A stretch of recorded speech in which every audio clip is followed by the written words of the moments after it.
Selamat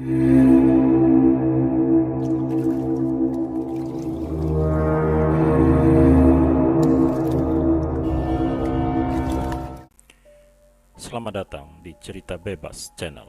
Selamat datang pada para pecinta cerita horor dan cerita misteri.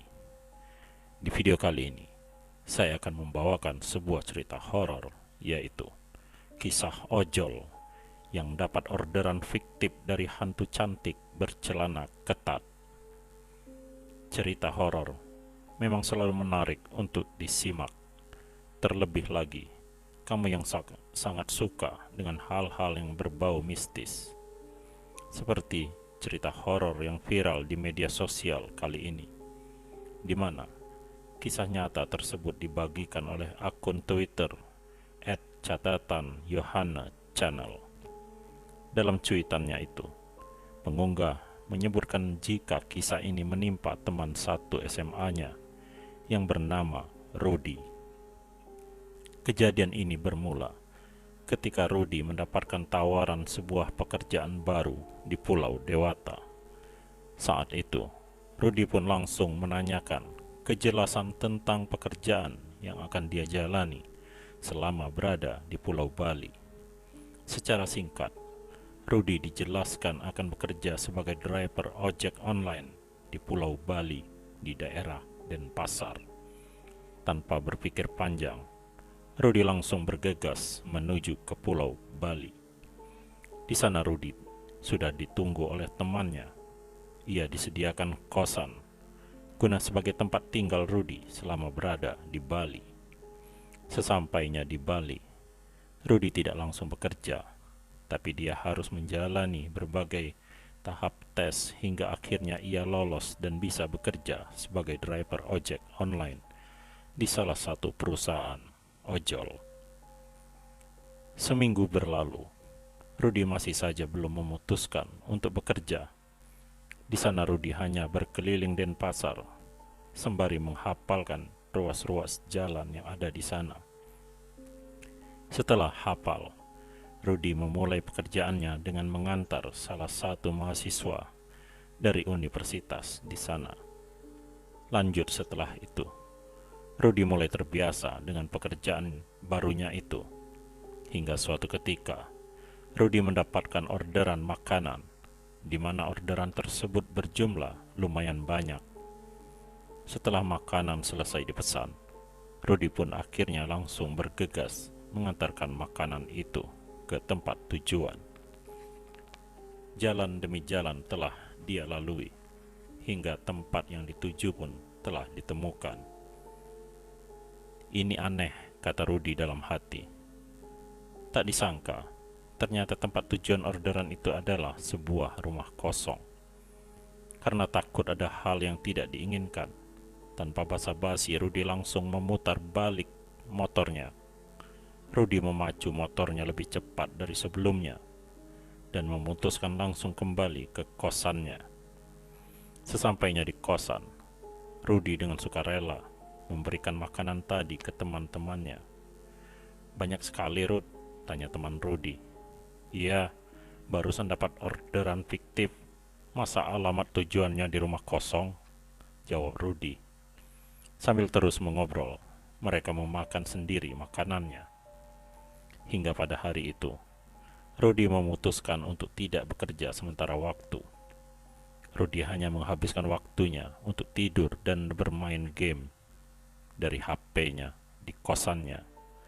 Keesokan harinya, Rudy kembali bekerja karena dirasa hatinya sudah tenang. Hingga sore, semua berjalan lancar. Rudy terus mengaktifkan aplikasi ojolnya. Saat azan maghrib tiba-tiba, dia mendapatkan orderan makanan kembali. Tanpa berpikir lama-lama, Rudy langsung menerima orderan tersebut dan bergegas menuju ke restoran yang dituju. Setelah makanan selesai dibuat, Rudy pun berangkat menuju ke tempat tujuan, yang mana ia harus masuk ke daerah perumahan elit. Di perumahan tersebut, banyak rumah yang berukuran besar dan megah.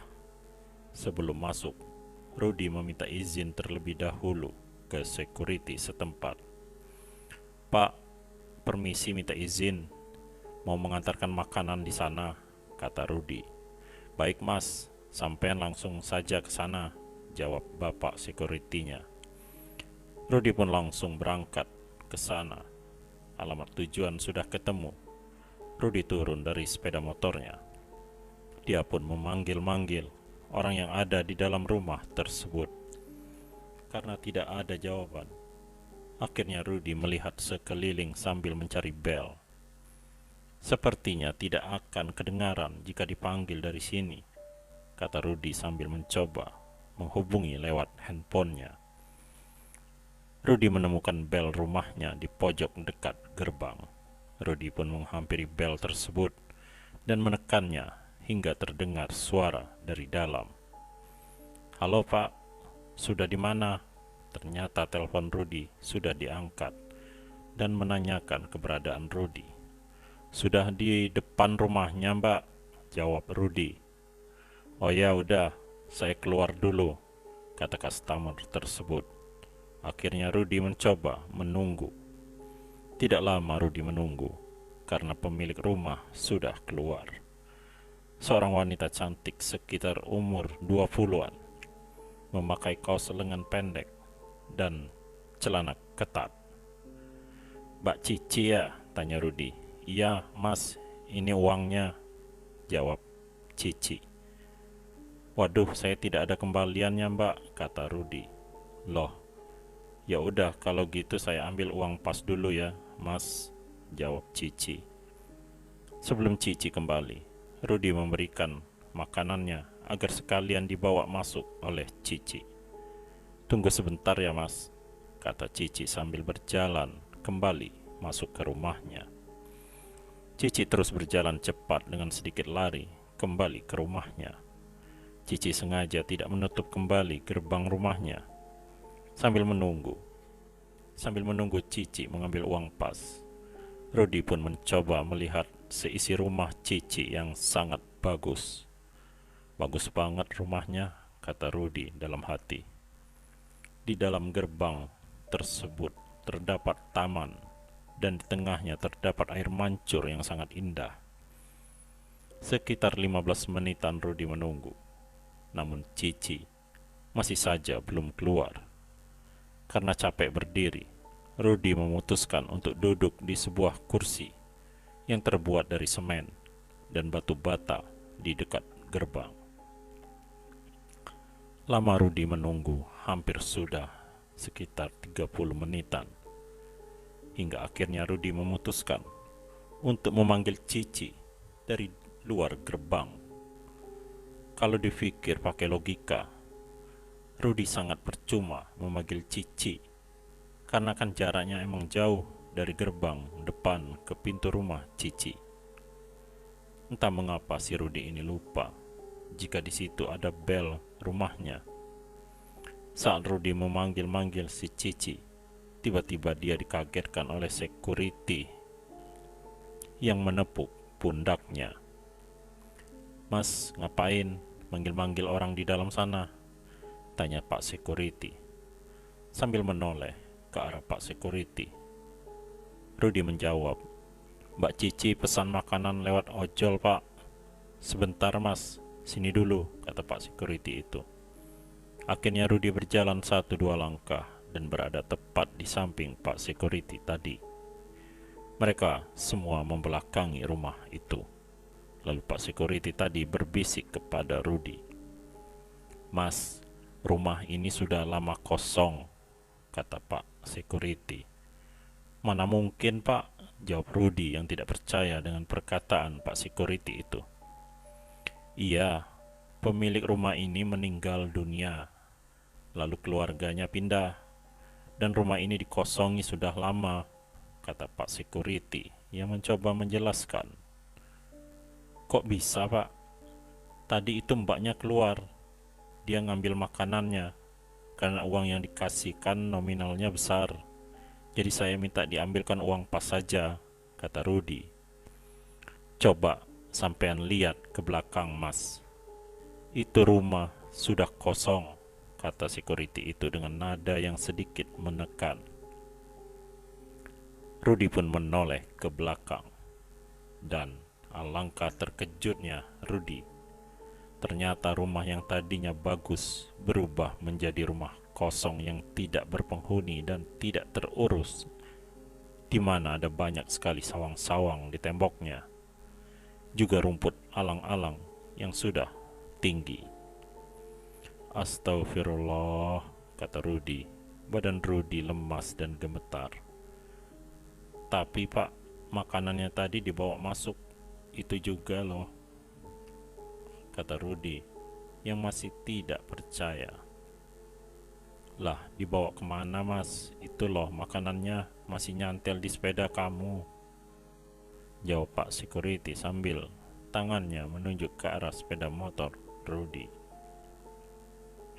Rudy semakin lemas dibuatnya. Lalu, tadi itu siapa Pak? Tanya Rudy sambil mulutnya yang gemetaran. Sudahlah mas, ayo kita ke pos dulu. Mas tenangin diri dulu di sana, kata Pak Security tersebut. Akhirnya mereka berjalan ke arah pos yang dimaksud. Saat itu Rudy menuntun sepeda motornya karena memang jaraknya hanya beberapa langkah saja. Dan juga karena Pak Security-nya juga membawa sepeda pancal.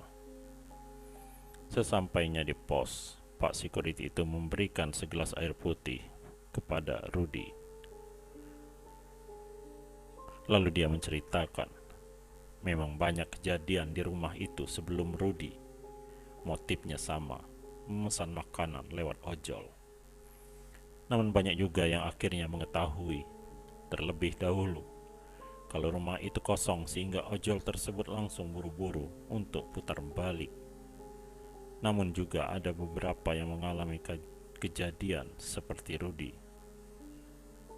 Diana, menurut ojol tersebut, rumah itu awalnya bagus, namun akhirnya justru seram. Bahkan ada juga ojol yang mengantarkan makanan pulang. Si Cici, bahkan ada juga ojol yang mengantarkan pulang si Cici ini sampai ke rumah tersebut. Ini orang ngegonceng siapa ya? Lah kok ngomong sendiri? Terus sesampainya di rumah Cici, orang ini masih ngobrol sambil tangannya nerima uang cash gitu mas, kata Pak Security. Rudy semakin dibuat takut mendengar cerita dari Pak Security itu. Hingga akhirnya ia cepat-cepat untuk pamit pulang ke kosannya dan menaruh makanan pesanan Cici itu tersebut di pos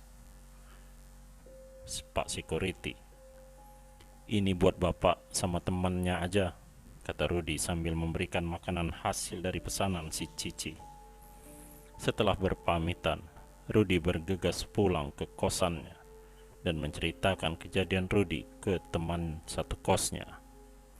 Sejak kejadian itu, Rudy pun memutuskan untuk menonaktifkan aplikasi driver ojolnya di malam hari. Wah, serem juga ya. Kamu atau temanmu pernah mengalami hal seperti ini enggak? Kalau iya, silakan ceritakan di kolom komentar.